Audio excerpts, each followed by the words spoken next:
بسم اللہ الرحمن الرحیم۔ قرآن کی تلاوت۔ حدیث پاک کا مفہوم ہے جو انسان قرآن کی تلاوت کرتا ہے اسے ایک ایک حرف پہ 10 نیکیاں ملتی ہیں، یعنی الف لام میم، الف پہ 10 نیکیاں، لام پہ 10 نیکیاں، میم پہ 10 نیکیاں، ہر حرف پہ 10 نیکیاں ملتی ہیں۔ یہ نیکیاں اس وقت ملتی ہیں جب وہ بغیر وضو کی حالت میں تلاوت کرتا ہے۔ جس انسان کا وضو نہیں ہے وہ تلاوت کر سکتا ہے لیکن قرآن کو ہاتھ نہیں لگا سکتا، لیکن ثواب اسے کم ملتا ہے، یعنی ہر حرف پہ اسے 10 نیکیاں ملتی ہیں۔ اور اگر کوئی انسان وضو کرے، وضو کی حالت میں قرآن کی تلاوت کرتا ہے تو ہر حرف پہ اسے 25 نیکیاں ملتی ہیں، بغیر وضو کے 10 نیکیاں ملتی ہیں، وضو کے ساتھ تلاوت کی صورت میں ہر حرف پہ 25 نیکیاں ملتی ہیں۔ پھر جب انسان نماز میں قرآن کی تلاوت کرتا ہے تو اس کا ثواب اور بھی بڑھ جاتا ہے، یعنی سب سے زیادہ تلاوت کا ثواب آپ کو نماز میں ملے گا۔ اگر کوئی انسان نماز میں تلاوت کرتا ہے قرآن کی، یعنی قرآن کی کوئی صورت پڑھتا ہے، اور یہ اکثر نوافل میں پڑھے جاتے ہیں، جو لوگ لمبی صورتیں پڑھتے ہیں، قرآن کی تلاوت کرتے ہیں، پارے وغیرہ پڑھتے ہیں، یہ نوافل میں پڑھے جاتے ہیں، فرض میں نہیں۔ تو جو انسان نوافل میں قرآن کی تلاوت کرتا ہے، یعنی سورہ فاتحہ کے بعد، تو اس انسان کو ہر حرف پہ 100 نیکیاں ملتی ہیں۔ آپ کو ثواب اتنا بڑھ جاتا ہے کہ ہر حرف پہ، الف پہ، لام پہ، میم پہ، اس طرح آپ جو بھی تلاوت کر رہی ہیں، ہر حرف پہ نماز کی حالت میں، قیام میں آپ کو 100 نیکیاں ملتی ہیں۔ تو جس انسان کی توفیق ہو، اگر اسے کوئی بھی صورت یاد ہو، یاسین یاد ہے یا کوئی اور صورت یاد ہے، اسے نماز میں تلاوت کیے کرے تو ثواب کا ذخیرہ بہت زیادہ ملتا ہے اسے۔ بسم اللہ الرحمن الرحیم۔ امر بالمعروف و نہی عن المنکر، نہ کرنے والوں کا عبرتناک انجام۔ جس قوم میں کھلے عام گناہ ہوتے ہیں اور روکنے والے موجود نہیں ہوتے ہیں، اس کا انجام کیا ہوتا ہے؟ ایک دفعہ ایک قوم میں اتنے گناہ ہونے لگے کہ اللہ پاک نے حکم دیا کہ اے جبرائیل، جاؤ اس پورے قوم کو پلٹ دو۔ جبرائیل نے جب اس قوم کو دیکھا تو اس میں ایک بہت نیک انسان تھا۔ جبرائیل نے عرض کیا کہ اللہ، آپ نے جس قوم کے الٹ دینے کا حکم دیا ہے، جس گاؤں کو الٹ دینے کا حکم دیا ہے، اس میں ایک نیک انسان موجود ہے جو دن رات عبادت کرتا ہے، تو اس کے بارے میں کیا حکم ہے؟ ارشاد ہوا کہ اس بندے سمیت اس گاؤں کو پلٹ دو۔ یہ انسان جو اللہ کی عبادت کر رہا ہے، اس کے آس پاس گناہ ہو رہے ہیں، نافرمانی ہو رہی ہے، یہ گناہوں کو دیکھتا ہے، کبھی اس کی پیشانی پر بل نہیں پڑا، اس وجہ سے اس نیک آدمی سمیت اس گاؤں کو پلٹ دو۔ یہ قرآن و حدیث سے یہ قصہ ثابت ہے۔ اب اس قصے کے مطابق ہر انسان کی یہ کوشش ہو کہ اس کے آس پاس گناہ ہو رہے ہیں، جھوٹ ہے، غیبت ہے، چوری ہے، کسی انسان پہ ظلم ہو رہا ہے، کوئی ناحق بات ہے، تو اس کو روکنے کی کوشش کی جائے۔ روکنے کی کوشش احادیث میں 3 طریقوں سے ہے۔ جہاں پہ دوسرا آدمی گناہ کر رہا ہے، آپ اسے دیکھ رہی ہیں، تو سب سے پہلے اسلام میں یہ ہے کہ اگر آپ اسے ہاتھ سے روک سکتی ہیں تو آپ اسے ہاتھ سے روک لیں۔ مثال، اگر وہ آپ کا اپنا بچہ ہے، آپ اسے ہاتھ سے روک سکتی ہیں۔ چوری کر کے آیا ہے، کسی کا بال اٹھا کے لایا ہے، کسی کی پینسل اٹھا کے لایا ہے، تو آپ ہاتھ سے اسے منع کریں اپنے بچے کو۔ جو گناہ کرنے والا ہے، اگر آپ اسے ہاتھ سے نہیں روک سکتی ہیں، کم از کم زبان سے اسے روکیں کہ یہ کام آپ غلط کر رہی ہیں، یہ کام آپ نہ کریں، قرآن و حدیث میں سے نہیں۔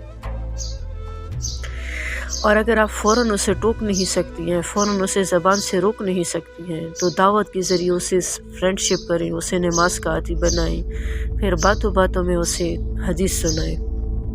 یعنی مختلف طریقوں سے آپ برائی کو ختم کرنے کی کوشش کریں۔ آپ کے ذہن میں یہ ہو کہ اس انسان میں یہ گناہ ہے، اگر آپ اس وقت فوراً اسے نہیں بتا سکتی ہیں، بعد میں جب آرام سے ہو تو آپ اسے ضرور بتائیں کہ یہ کام آپ نے غلط کیا۔ تیسرا درجہ یہ ہے کہ جو گناہ کرنے والا ہے، اگر آپ اسے ہاتھ سے بھی نہیں روک سکتی ہیں، زبان سے بھی نہیں روک سکتی ہیں، تو کم از کم دل میں آپ اس کو ناگوار ضرور سمجھیں، اور یہ ایمان کا کمزور درجہ ہے۔ اور اگر آپ دل میں بھی اس کو برا نہیں سمجھ رہی ہیں، گناہ پہ آپ خوش بھی ہو رہی ہیں، تو آپ خود سمجھ جائیں کہ آپ کتنی گناہ میں مبتلا ہیں۔ تو اسلام میں یہ ہے کہ اگر کہیں بے گناہ ہو رہا ہے آپ اس پہ خوشی کا اظہار نہ کریں۔ جھوٹ ہے، غیبت ہے، چوری ہے، ظلم ہے، خوشی کا اظہار آپ اس پہ نہ کریں۔ ہاتھ سے روکنا، دوسرے درجے میں زبان سے روکنا، تیسرے درجے میں کم از کم اپنے دل کو ضرور کہ یہ کام اچھا نہیں ہے، یہ خوشی کا اظہار نہ کیا جائے، کیونکہ کسی گناہ پہ خوش ہونا بھی گناہ ہے۔ الرحمن الرحیم۔ امر بالمعروف و نہی عن المنکر کے بارے میں حدیث۔ وعن انس رضی اللہ عنہ قال قلنا یا رسول اللہ لا نأمر بالمعروف حتى نعمل به كله۔ حضور صلی اللہ علیہ وسلم سے روایت ہے یہ حدیث، حضرت انس نے روایت کی ہے کہ ہم نے ایک دفعہ حضور صلی اللہ علیہ وسلم سے سوال کیا، یا رسول اللہ کیا بھلائی کا حکم کے لیے یہ ضروری ہے کہ پہلے ہم خود اس پہ عمل کریں اس کے بعد اس کی تبلیغ کریں؟ یعنی کیا یہ بات ضروری ہے کہ پہلے ہم ایک بات پہ خود عمل کریں اس کے بعد تبلیغ کریں؟ حضور صلی اللہ علیہ وسلم نے فرمایا نہیں، تم بھلی باتوں کا حکم دیے کرو اگرچہ خود اس کے پابند نہ ہو، اور برائیوں سے منع کیا کرو اگرچہ خود اس سے نہ بچتے ہو۔ اس حدیث میں اس بات کی ترغیب ہے کہ انسان تبلیغ کا کام کیا کرے، اس کے بہت زیادہ اثرات ہوتے ہیں۔ قرآن و حدیث میں طریقہ یہی ہے کہ اگر ایک انسان کسی حدیث پہ عمل کرنا چاہے تو اس کی دعوت زیادہ دیا کرے، تو اللہ پاک وہ چیز اس کے عمل میں پیدا کر دیتے ہیں۔ جیسے آپ کو نماز کا خشوع اچھا لگتا ہے، اچھے طریقے سے نماز پڑھنا آپ چاہتی ہیں، لیکن آپ کو توفیق نہیں ہے، تو آپ اور لوگوں کو دعوت دیا کریں۔ جتنی آپ دعوت زیادہ دیں گی لوگوں کو، تو آپ کی زیادہ دعوت کی وجہ سے وہ چیز آپ کو خود عمل میں آئے گی، آپ کی خود نماز میں فرق آ جائے گا، آپ اچھے طریقے سے نماز پڑھ سکیں گے۔ ایک تبلیغی تھا، اس نے اپنے بیٹے سے کہا، اس کا بیٹا آرمی میں آفیسر تھا، کہ بیٹا نماز پڑھا کرو۔ اس نے کہا میں اپنے کاموں میں بزی ہوتا ہوں، نماز نہیں پڑھ سکتا۔ تو اس کے ابو نے اسے کہا کہ آپ ایسا کریں کہ اور لوگوں کو نماز کا حکم دیا کریں، یعنی آپ آفس میں بیٹھے ہوتے ہیں، اگر آپ خود نہیں جاتے مسجد میں، اپنے ماتحت لوگوں سے کہیں کہ نماز کا ٹائم ہے آپ مسجد میں جائیں۔ بیٹے نے کہا یہ عجیب بات ہے، میں خود نہیں پڑھتا تو میں اور کیسے کہوں؟ باپ نے کہا دونوں میں سے ایک ضرور کرو گے، یا خود نماز پڑھو گے، اور اگر خود نہیں پڑھتے تو اور لوگوں کو اپنے ماتحت کو بھیجا کرو گے، دونوں میں سے ایک بات مانو گے۔ تو اس نے کہا ٹھیک ہے، دوسری بات مان لیتا ہوں۔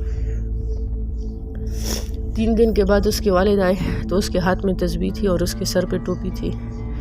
اس کے باپ نے کہا کہ آپ میں اتنی چینجز کیسے آئی ہیں؟ اس نے کہا کہ آپ کی دوسری بات پہ میں نے عمل کیا، جب نماز کا ٹائم ہوتا تھا تو میں سب سے کہتا تھا کہ آپ جائیں نماز کی طرف، کام چھوڑ دیں۔ ایک دن میں نے ایسا کیا، دوسرے دن کیا، جب تیسرے دن میں اوروں کو کہہ رہا تھا تو میرے دل خود ہی مجھے ملامت کر رہا تھا کہ جب وہ یہ ایک اچھا کام ہے آپ اوروں کو کہہ رہے ہیں، آپ خود کیوں نہیں کرتے ہیں؟ تو تیسرے دن سے یہ نماز میں نے خود ہی سٹارٹ کی ہے۔ تو یہ قرآن حدیث میں ایک طریقہ ہے کہ جس کام کو آپ خود کرنا چاہتے ہیں لیکن آپ کو توفیق نہیں ہے، تو جتنی زیادہ آپ دعوت دیں گے تو اتنا زیادہ آپ کے عمل میں وہ چیز آ جائے گی۔